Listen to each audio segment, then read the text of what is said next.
A solar panel is made up of solar cells that are often bundled together in the panel into solar modules. A typical solar panel is made up of 60 or more individual solar cells. A solar cell is built with an upper layer and a lower layer, just like slices of bread on a sandwich.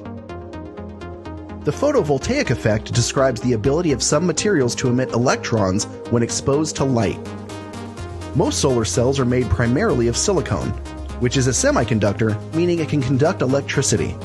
The two layers of silicon in a solar cell are referred to as the N layer, which has a negative electrical charge, and the P layer, which, you guessed it, has a positive electric charge.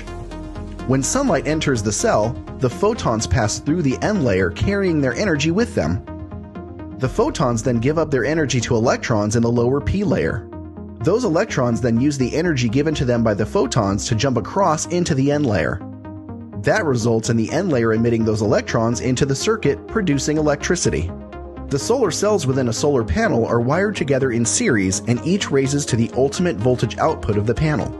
A typical solar cell produces about 0.46 volts, but there are several different kinds of solar cells, so actual power output will vary according to the type of solar cells used to build the solar panel. The last step is the inverter.